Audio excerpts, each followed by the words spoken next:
నమస్తే. 3 టికెట్ల విషయంలో కాంగ్రెస్ పార్టీ 3 చెరువుల నీళ్లు తాగినంత పనిచేస్తున్నది. మరి ఎందుకో తెలీదు.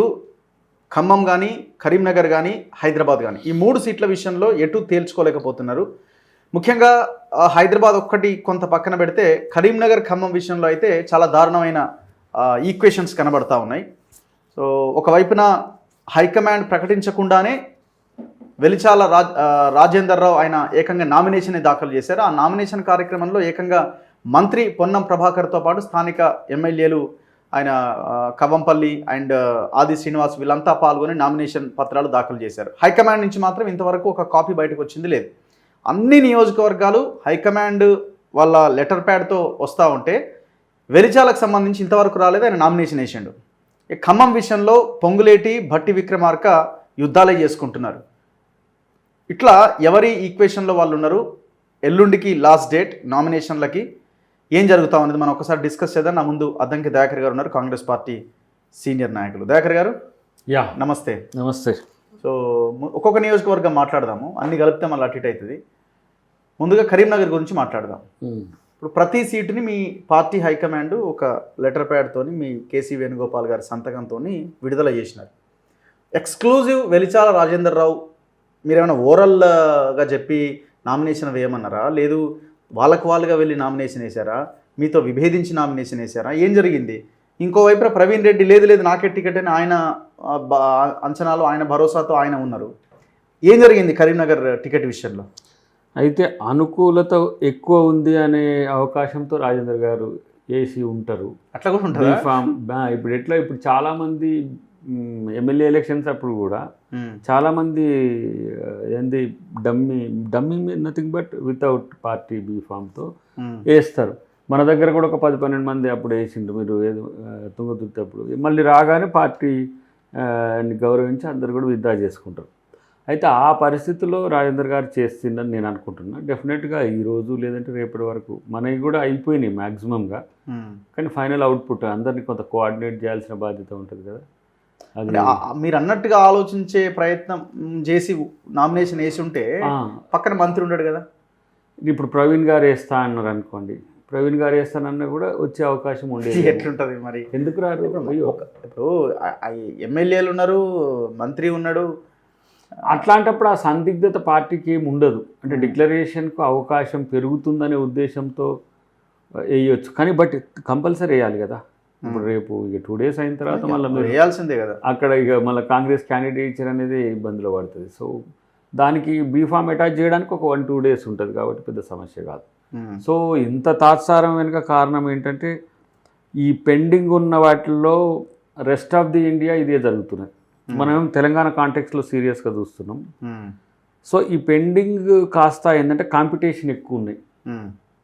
దీంతో పాటు అటు మీరు అన్నట్టు అటు ఏంది మన ఖమ్మం కానీ సరే, ఇదైతే హైదరాబాద్ అయితే మ్యాక్సిమం చేయొచ్చు, అది పెద్ద క్రిటికల్ ఏం లేదు. కానీ ఇక్కడే పర్టికులర్గా మీరు స్పెసిఫికేషన్ ఎందుకు ఉందంటే మంత్రితో పాటు కొంతమంది ఎమ్మెల్యేస్ పోవడం వల్ల మీకు అనుమానంతో అనౌన్స్మెంట్ కాకముందే వెళ్ళి వేయడం ఏంది అని. సరే, 1-2 పేపర్లనే ఓరల్గా ఇచ్చారు. ఓరల్గా ఎవరు ఇచ్చారు? హైకమాండ్ ఫోన్ చేసి చెప్తుందా? ఓరల్ ఉంటుందా? వెనెవర్ అంటే జనరల్ సెక్రటరీ అడ్మిన్తో వచ్చింది మాత్రమే ఫైనల్. ఇప్పుడు ఓరల్గా చెప్పడానికి ఒక నోట్ పంపించడానికి ఎంత పెద్ద టైం? నోట్ కాదు, అసలు డిక్లరేషనే అదిగా. అది అఫీషియల్ గెజిట్ అవుతుంది అంతే. ఏది పార్టీ.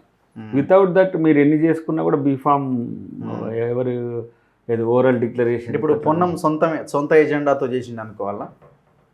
మీన్స్ అక్కడ కొంత ఏంటంటే అనుకూలత ఆయనకు ఎక్కువ ఉందని ఉద్దేశంతో మంత్రి గారు పోయి ఉంటారు. నేను అనుకుంటున్నాను, నా అంచనా. క్లారిటీ మిస్ అవుతున్నది మీరు చెప్పే దాంట్లో కూడా. క్లారిటీ మీన్స్ ఏంటంటే ఇప్పుడు చాలామంది జిల్లా అధ్యక్షులతో తర్వాత మిగతా ముఖ్య నాయకులతో పోయి బీఫామ్స్ వేసిన చరిత్ర చూసినాం ఎమ్మెల్యే ఎలక్షన్స్ అప్పుడు.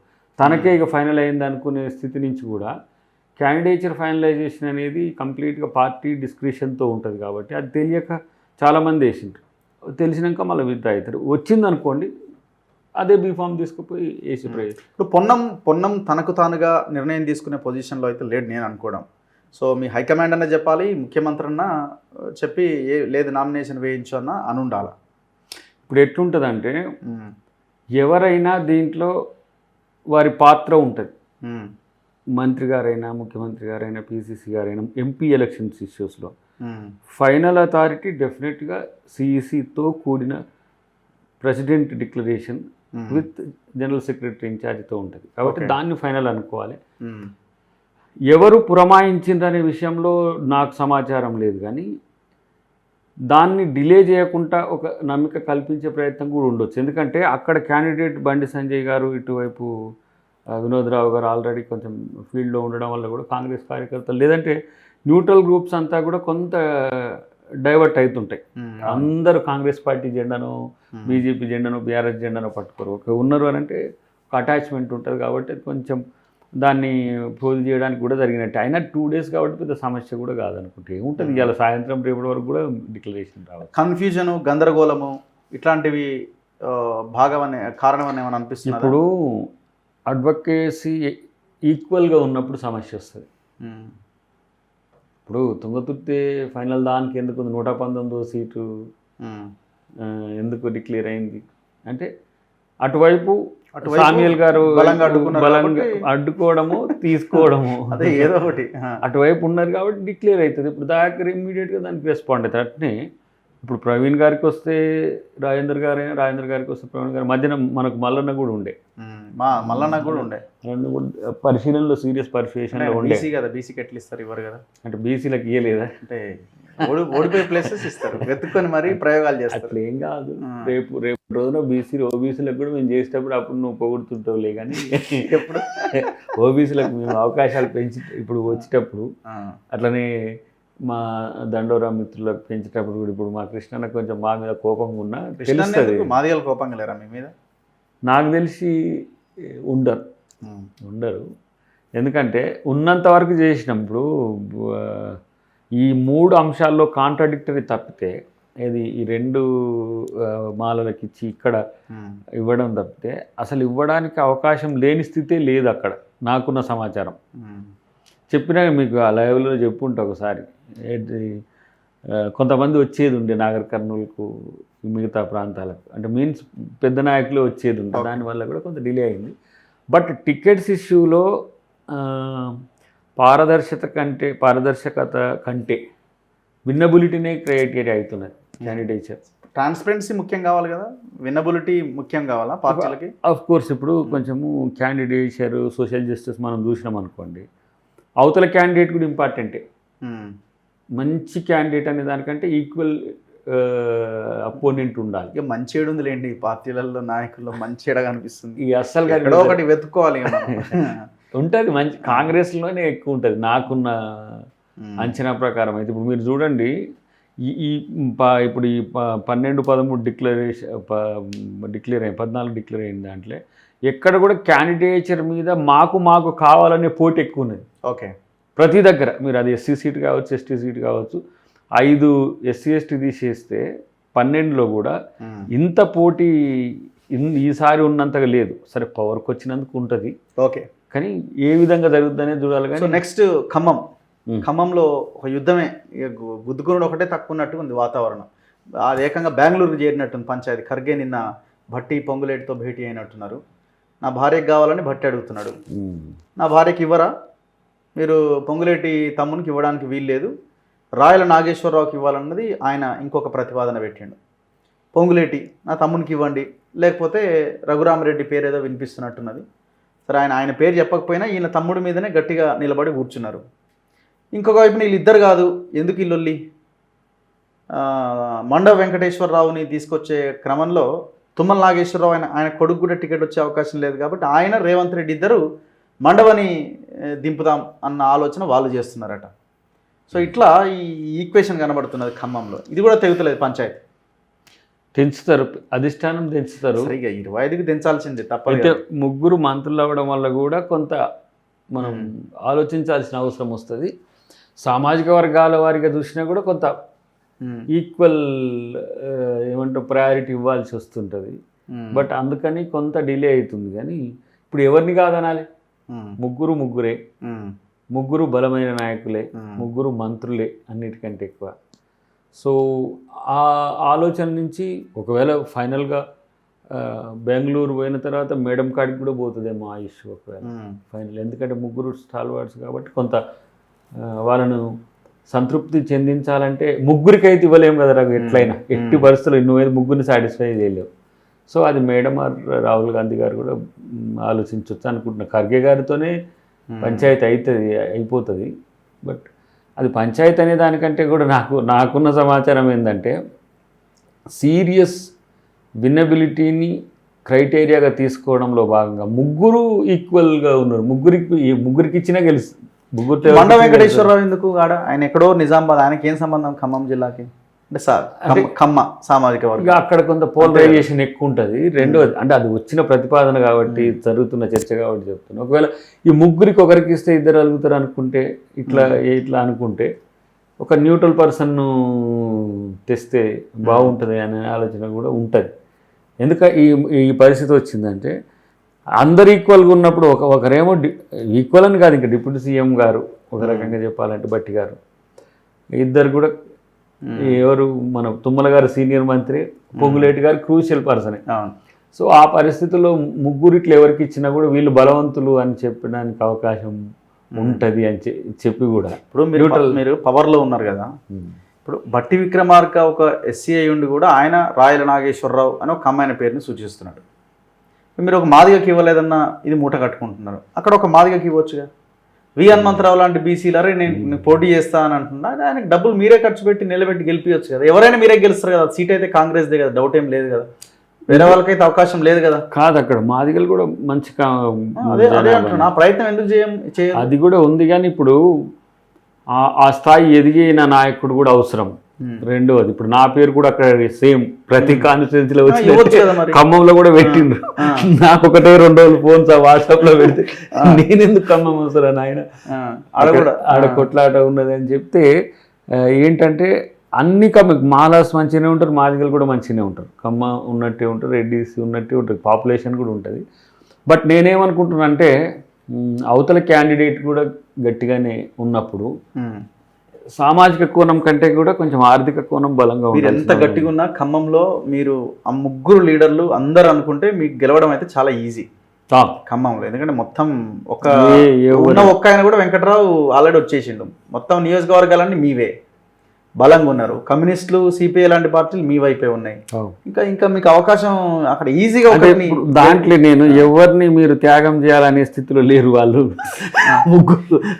ముగ్గురే అయింది కాబట్టి అది అధిష్టానానికే ఒక ప్రశ్నగా మారినప్పుడు దాన్ని క్లించ్ చేయడానికి మొడాలిటీస్ సెట్ చేస్తారు డెఫినెట్గా. అన్నిటికంటే ఎక్కువ ఏంటంటే అందరూ కూడా దాని మీద ఏదో బెట్టుకుపోయే రకం అయితే కాదు. సో వాళ్ళు సూచిస్తారు అంతవరకే, దాన్ని అధిష్టానం గౌరవిస్తుంది.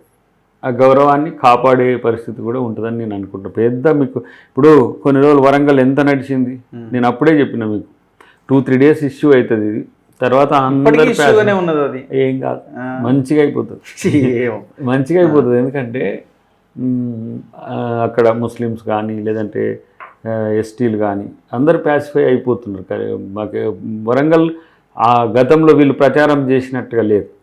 సో అక్కడ క్యాండిడేట్స్ అందరు గెలిచిన క్యాండిడేట్లు మంత్రి ఉన్నారు, అటువైపు అడ్జసెంట్గా సీతక్క కూడా ఉన్నది. కాబట్టి వరంగల్ వీళ్ళు ప్రచారం చేసినట్టుగా లేదు ఇప్పుడైతే. సో హైదరాబాద్ విషయానికి వద్దాం. 3వ సీటు హైదరాబాద్ ముస్లింకి ఇచ్చే అవకాశం ఉందా, లేదంటే ఇంకో బీసీకి ఇచ్చి బలి చేసే అవకాశం ఉందా?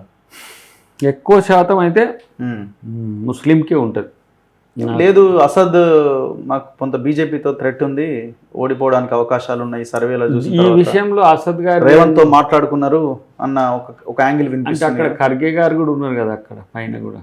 రేవంత్ గారితో మాకు ఎంఐఎంతో రేవంత్ గారు కానీ లేకపోతే ఎంఐఎంతో కాంగ్రెస్ కానీ ఈ మధ్య సానుకూలత పెరిగింది వాస్తవమే. Okay, at the same time party ఆలోచన కూడా, కేంద్ర పార్టీ ఆలోచన కూడా చాలా ముఖ్యమే. కాబట్టి నాకు తెలిసి అక్కడ కూడా మంచి క్యాండిడేటే వస్తారు. ఒకవేళ బీసీ వస్తే ఏమైనా ప్రాబ్లమా మనకు, అంటే ఓడిపోతారైనా? ఇప్పుడు ఆమె ఓడిపోవడం తప్ప ఇంకా ఆప్షనే ఉందండి అక్కడ. ఆమె పేరేంది, మన మాధవి, అక్కడ ఆప్షనే ఉంది. ఆమె వచ్చే పోటీ చేసేటప్పుడు లోకల్లో ఉన్న బీసీకి ఇస్తే పెద్ద నష్టమే ఉంది. నీకు హిందూస్ కాదు బీసీస్ తక్కువ ఉండరు ఓల్డ్ సిటీలో. నువ్వు ఒక్కసారి See, పలుకును అక్కడ మానించి ఓట్ బ్యాంక్ అంతా మతం ప్రాతిపదికన పోలరైజ్ అయిపోతుంది. అటు వీళ్ళు ఇటు వాళ్ళు మొత్తం అట్లా అలా ప్రచారం అంతా ఆ బేస్ తోనే నడుస్తూ ఉంటుంది, చాలా భయంకరంగా. అట్లా మన అనుకున్న చరిత్ర అంతా చెప్తున్నది కదా కొన్ని. అట్లా అనుకున్నప్పుడు మాకు ముస్లిం ఓట్లు అడిషనల్ కదా, హిందూ ఓట్లు పడుతూనే ఉంటాయి, అందుకే ముస్లిం కదా ఓట్స్ కూడా పడుతుంటాయి కదా. అసదుద్దీన్ రేపు మాకు ఫ్యూచర్లో మీకు మా 7 ఎమ్మెల్యేల మీకు బలం కావాలంటే మీరు ఒకటి హిందువులు పెట్టండి. సో అట్లా ఓట్లు అటు ఇటు చీలితే నాకు అడ్వాంటేజ్ అవుతుంది, రేపు పొద్దున నేను గెలవడానికి అవకాశాలు ఉంటాయి. అంటే మా సీటు విషయంలో వారి నిర్దేశకత్వం కంటే కూడా మా క్యాండిడేట్ కూడా ముఖ్యమే. ఒక దశలో మనం అనుకున్నారు కదా, అది మన ఫిరోజ్ ఖాన్ కూడా అనుకుంటారు ఒక దశలో.